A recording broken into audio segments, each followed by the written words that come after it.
Buddha pernah berkata, ketentraman datang dari dalam, jangan mencarinya di luar. Setiap orang pernah berada di titik terendah atau di tengah badai yang mengguncang ketenangan jiwa. Dunia saat ini penuh dengan tekanan, ekspektasi, dan perubahan yang cepat. Tidak mengherankan jika banyak orang merasa kewalahan. Namun, di tengah kekacauan itu, ada mereka yang tetap tenang, seolah memiliki perisai yang tak tergoyahkan. Apa rahasia mereka? Apakah mereka tidak memiliki masalah? Tentu saja punya, tapi mereka tahu bagaimana menjaga kestabilan batin. Dalam video ini, kita akan menjelajahi rahasia dan kebiasaan sederhana namun efektif yang bisa membantu siapa saja, termasuk kamu, untuk tetap tenang dalam situasi apapun. Ketenangan bukanlah bakat bawaan, melainkan keterampilan yang bisa dilatih. Bayangkan seperti belajar berenang. Semakin sering kamu berlatih, maka kamu akan semakin percaya diri saat berada di air yang dalam. Begitu juga dengan ketenangan. Ia tumbuh seiring waktu, melalui kebiasaan, kesadaran, dan latihan mental yang konsisten.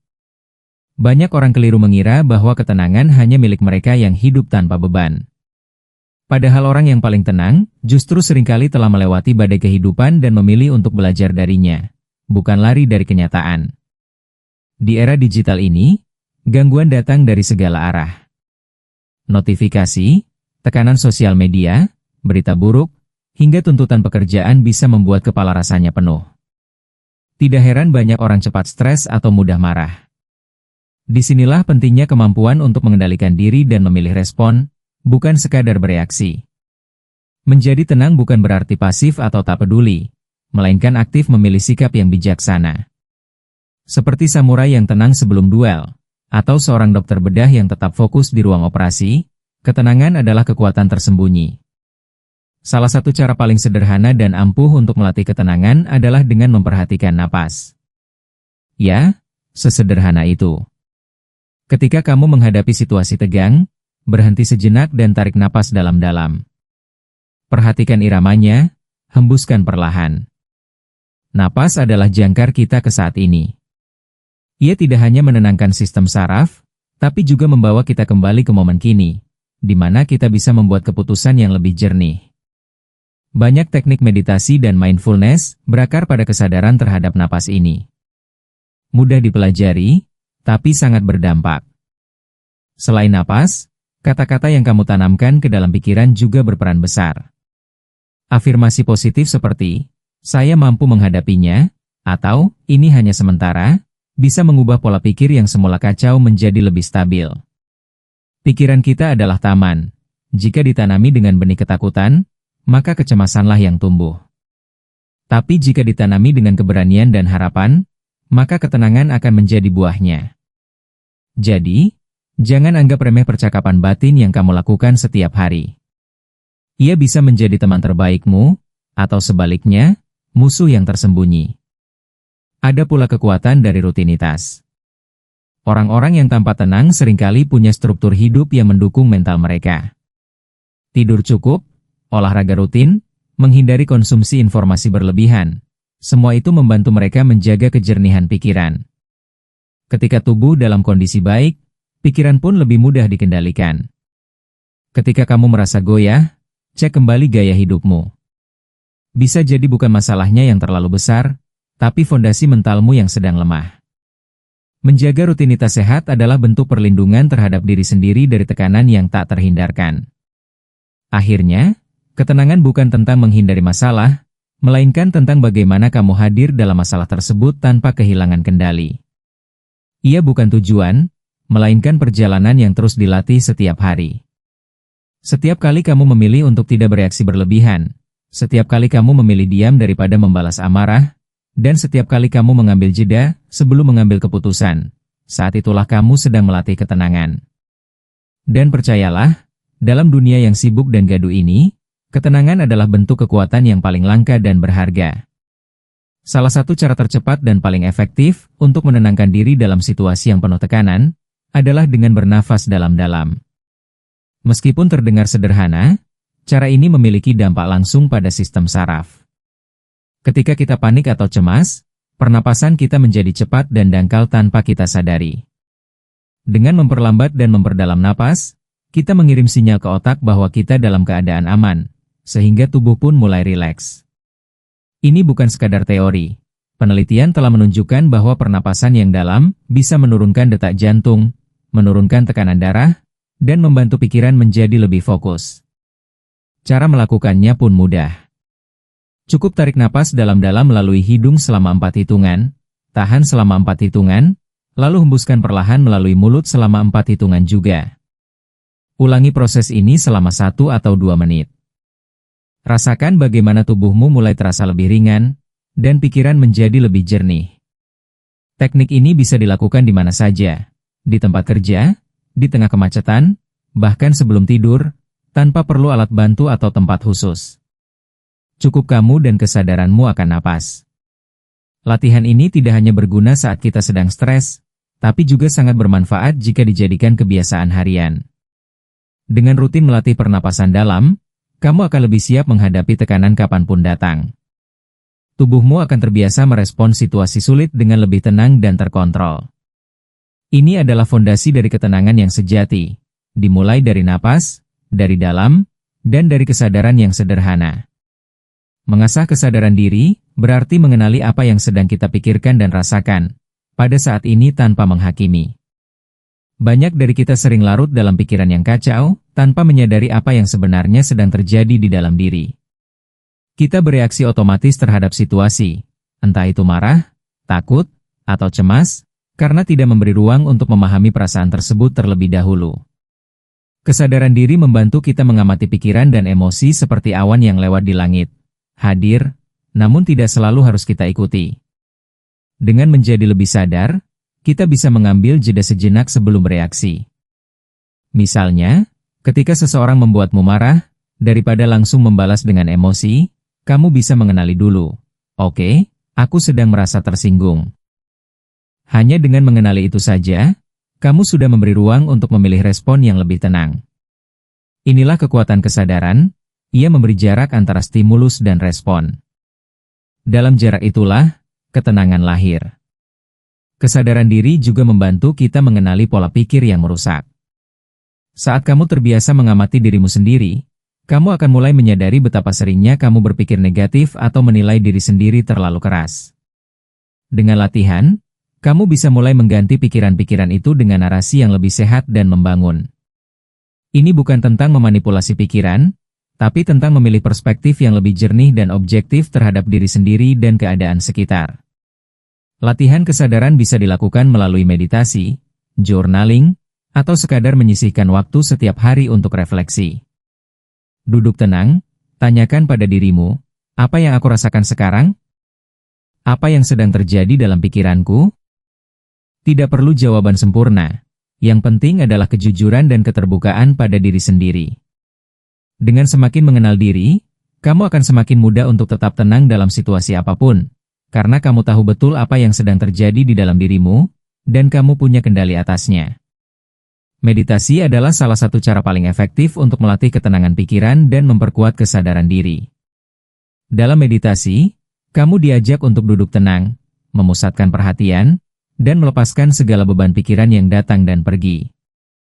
Banyak orang mengira, meditasi hanya untuk orang spiritual atau membutuhkan waktu lama.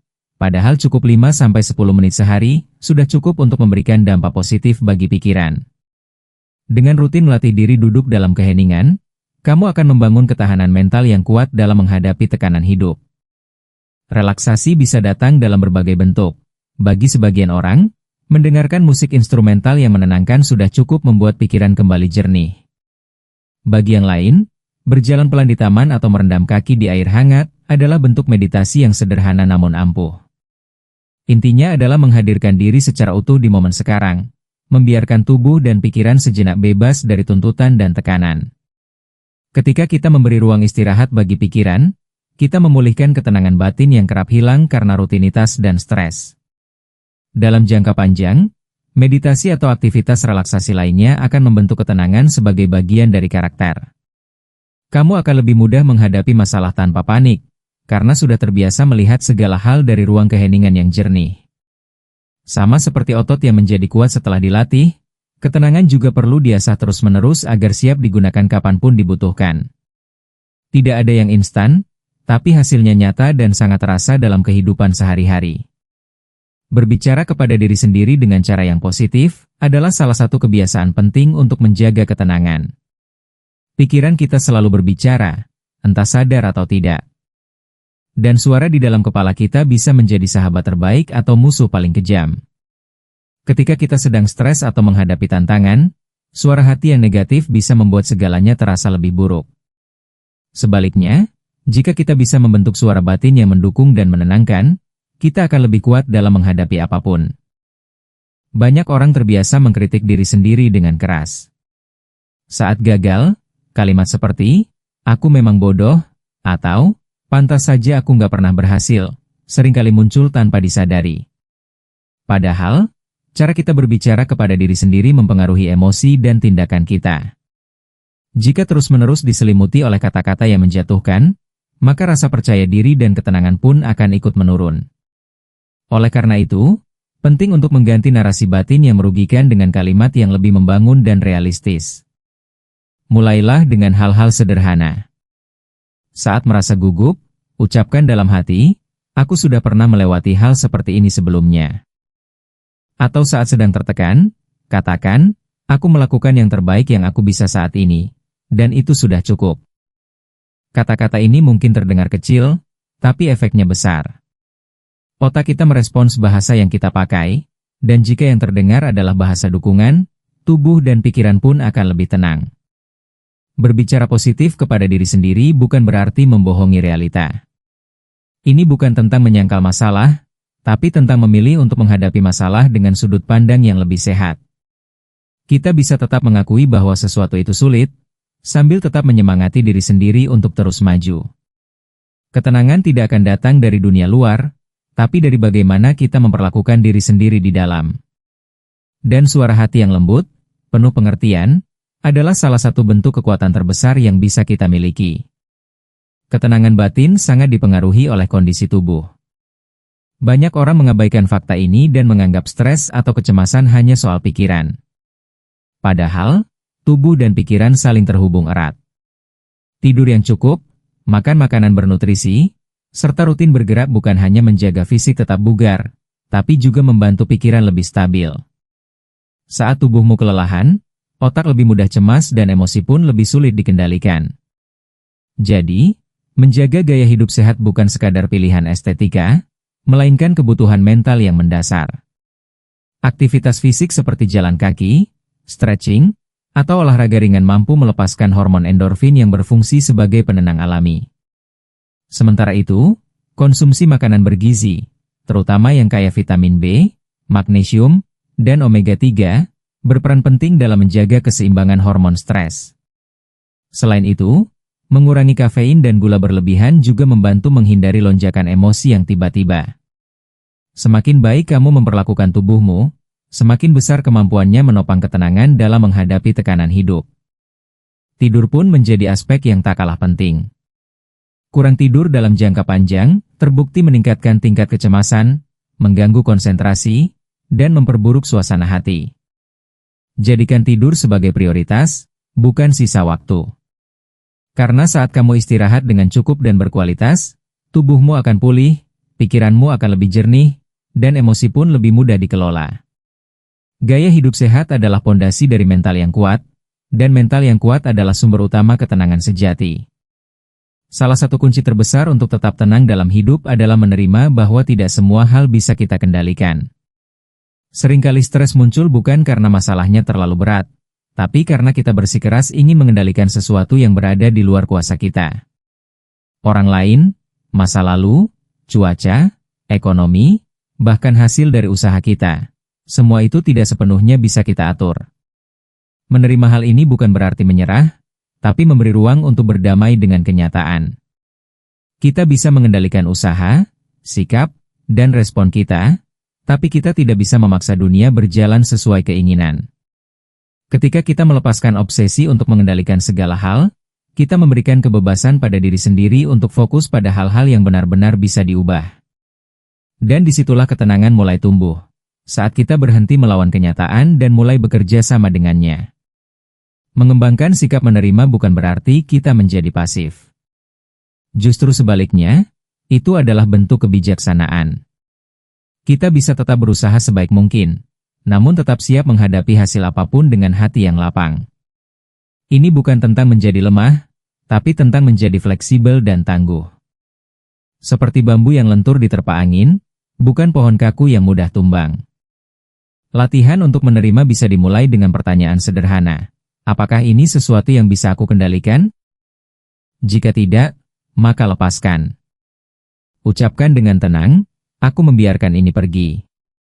Saat kamu membiasakan diri untuk menyadari batas antara kuasa dan ketidakberdayaan, kamu tidak akan mudah terbebani. Justru kamu akan merasa lebih ringan, karena tahu di mana harus fokus dan di mana harus melepaskan. Itulah kebebasan batin yang menciptakan ketenangan sejati. Lingkungan tempat kita tinggal dan beraktivitas memiliki pengaruh besar terhadap ketenangan pikiran. Tak peduli seberapa kuat mental kita, jika setiap hari kita dikelilingi oleh energi negatif, konflik, atau tekanan sosial yang tidak sehat, lambat laun ketenangan itu akan terkikis. Oleh karena itu, membangun lingkungan yang mendukung bukan sekadar kenyamanan semata, tetapi langkah strategis untuk menjaga kesehatan mental dan emosional. Lingkungan yang sehat akan menjadi tempat tumbuhnya pikiran yang jernih dan hati yang damai.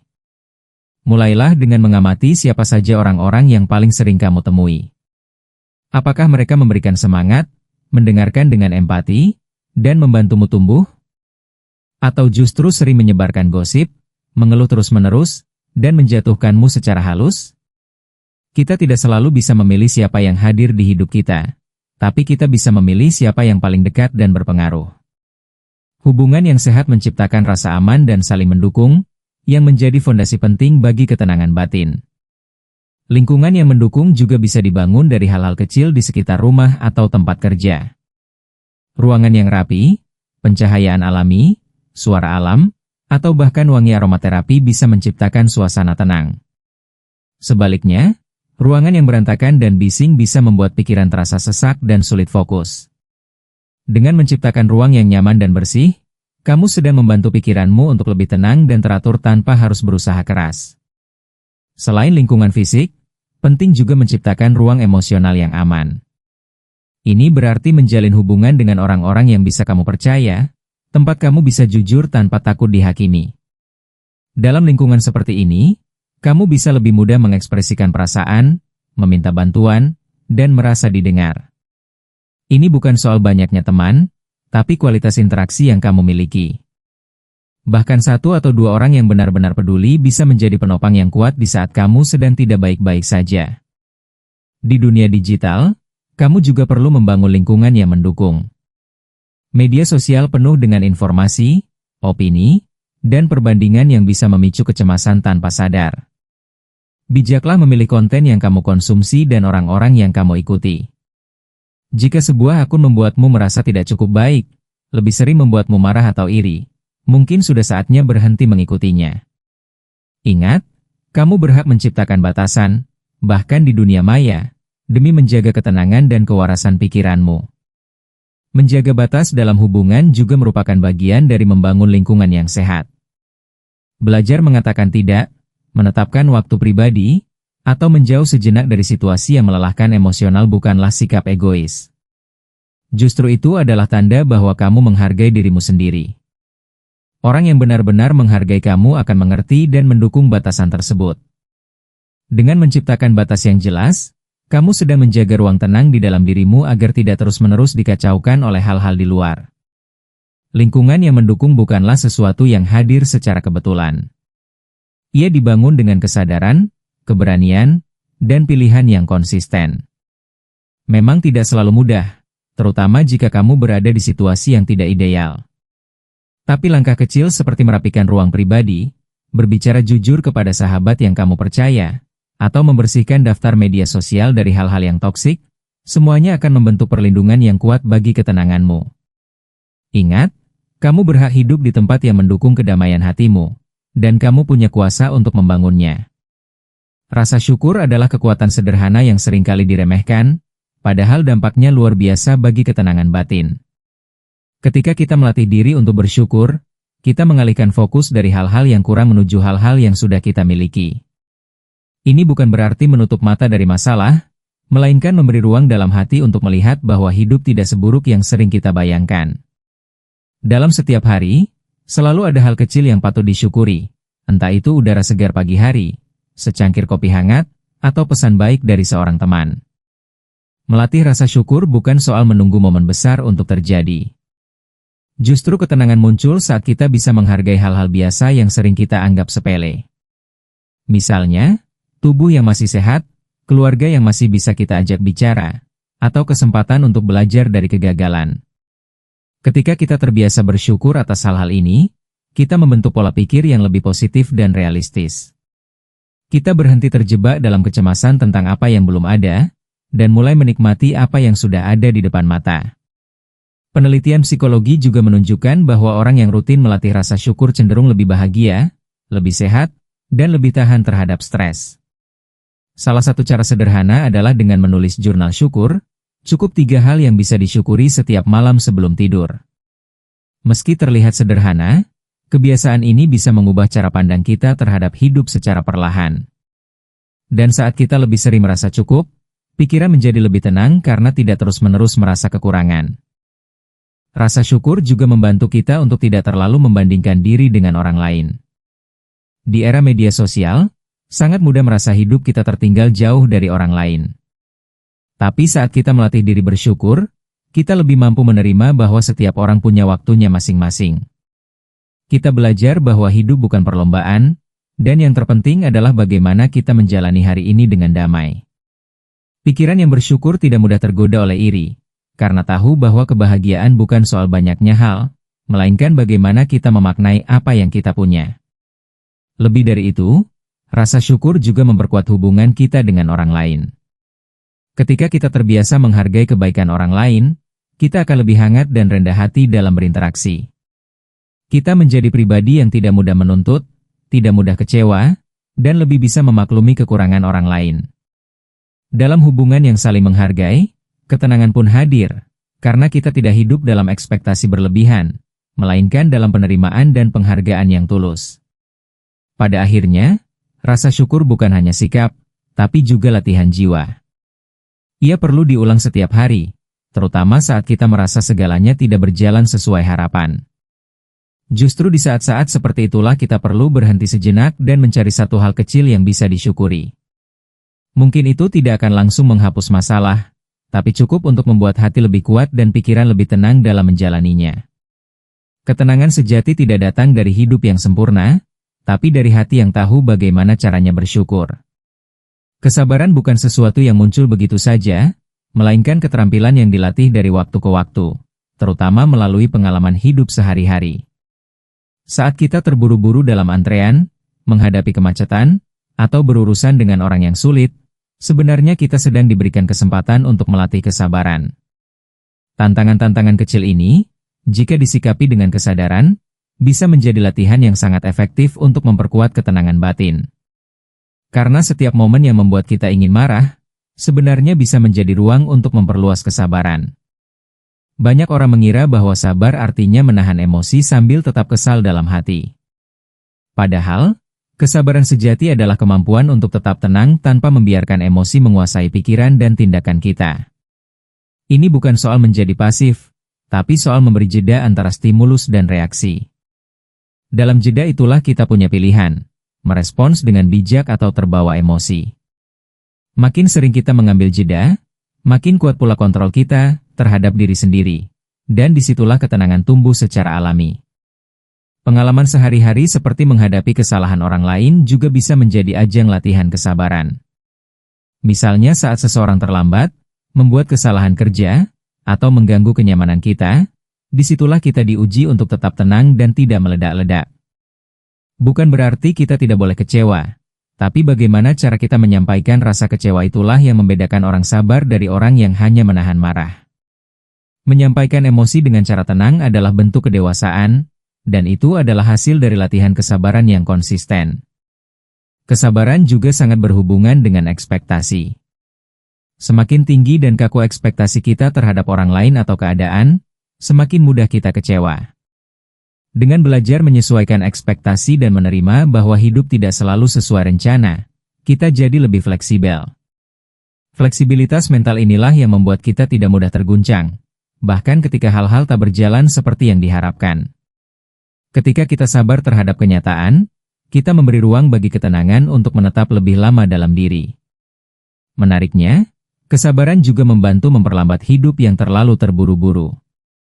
Kita jadi tidak lagi dikuasai oleh urgensi semu, seperti harus cepat sukses, harus cepat tahu hasil, harus cepat punya semua hal. Kita belajar menikmati proses, menyadari bahwa semua hal membutuhkan waktu untuk bertumbuh. Dan justru dalam proses itulah kita menemukan kedewasaan, keikhlasan, dan kekuatan sejati. Orang yang sabar bukan berarti lambat, melainkan ia tahu kapan harus melangkah dan kapan harus menunggu dengan tenang. Melatih kesabaran juga membuat kita lebih ulas asih terhadap diri sendiri. Kita jadi tidak terlalu keras saat melakukan kesalahan atau saat proses berjalan lebih lambat dari yang kita inginkan.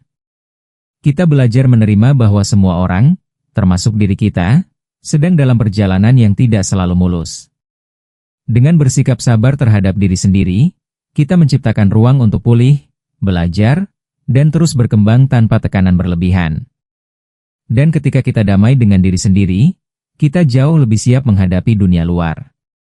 Pada akhirnya, kesabaran adalah jembatan menuju ketenangan. Setiap kali kita berhasil menahan reaksi spontan yang negatif, kita menumbuhkan kebijaksanaan. Setiap kali kita memilih menunggu dengan ikhlas, kita memperkuat kendali batin. Dan setiap kali kita membiarkan proses berjalan alami tanpa terburu-buru, kita memberi kesempatan bagi hidup untuk berkembang dengan caranya sendiri. Kesabaran bukan hanya soal menahan, tapi tentang mempercayai bahwa segala sesuatu akan datang pada waktunya, jika kita bisa tenang dalam menantinya. Hidup tidak pernah benar-benar bisa kita kendalikan sepenuhnya. Kadang datang hal-hal tak terduga, kadang kita merasa lelah oleh tekanan yang terus-menerus hadir. Tapi satu hal yang selalu bisa kita usahakan adalah bagaimana kita merespon semua itu. Menjadi pribadi yang tenang dalam berbagai situasi bukan berarti hidup kita sempurna, melainkan kita belajar menemukan kedamaian meski di tengah kekacauan. Ketenangan sejati bukan soal menghindari masalah, melainkan soal membangun ketangguhan dari dalam. Kita mungkin tidak bisa menghindari ombak, tapi kita bisa belajar menjadi kapal yang lebih kuat. Dengan latihan yang konsisten, seperti menyadari napas, menerima emosi, bersyukur, hingga melatih kesabaran, kita perlahan membentuk benteng dalam diri yang tidak mudah runtuh. Ingatlah bahwa ketenangan bukan tujuan akhir, tapi perjalanan panjang yang penuh pembelajaran. Kita akan jatuh, kecewa, bahkan mungkin sesekali menyerah. Tapi setiap kali kita bangkit dengan sedikit lebih bijak, sedikit lebih tenang, itu adalah sebuah kemenangan. Perjalanan menuju ketenangan adalah perjalanan mencintai diri sendiri dan memahami dunia dengan hati yang lebih lembut. Membangun lingkungan yang mendukung, menjaga kualitas pikiran, dan memilih hal-hal yang ingin kita konsumsi secara mental juga merupakan bagian penting dari proses ini. Semua pilihan kecil yang kamu buat setiap hari, dari cara kamu berbicara pada diri sendiri, hingga dengan siapa kamu memilih berbagi waktu, semuanya ikut menentukan seberapa tenang hatimu bisa tetap berdetak dalam situasi paling sulit sekalipun. Tidak ada rumus pasti untuk menjadi pribadi yang tenang. Tapi ada satu kesamaan yang dimiliki oleh mereka yang sudah mencapainya. Mereka tidak berhenti belajar. Mereka tidak menunggu keadaan membaik dulu untuk merasa damai. Mereka menciptakan ruang damai itu di dalam diri, dan menjaga nyalanya tetap hidup meski keadaan luar sedang gelap. Dan kamu juga bisa melakukannya, satu langkah kecil setiap hari. Kalau hari ini kamu merasa belum tenang, tidak apa-apa. Itu bukan tanda bahwa kamu gagal, tapi tanda bahwa kamu manusia. Yang terpenting adalah kamu terus bergerak, terus belajar, dan terus menyadari bahwa kamu punya kuasa atas bagaimana kamu memilih merespons dunia. Selalu ada kesempatan baru setiap pagi untuk memilih tenang, dan dari ketenangan itulah kamu bisa mengambil keputusan terbaik. Terima kasih sudah menonton video ini sampai akhir. Jika kamu merasa terbantu, jangan lupa untuk klik like, subscribe, dan bagikan video ini ke orang-orang yang kamu sayangi. Siapa tahu, satu pesan sederhana tentang ketenangan bisa menjadi cahaya bagi mereka yang sedang menghadapi hari yang berat. Sampai jumpa di video berikutnya, dan tetap tenang, karena kamu lebih kuat dari yang kamu kira.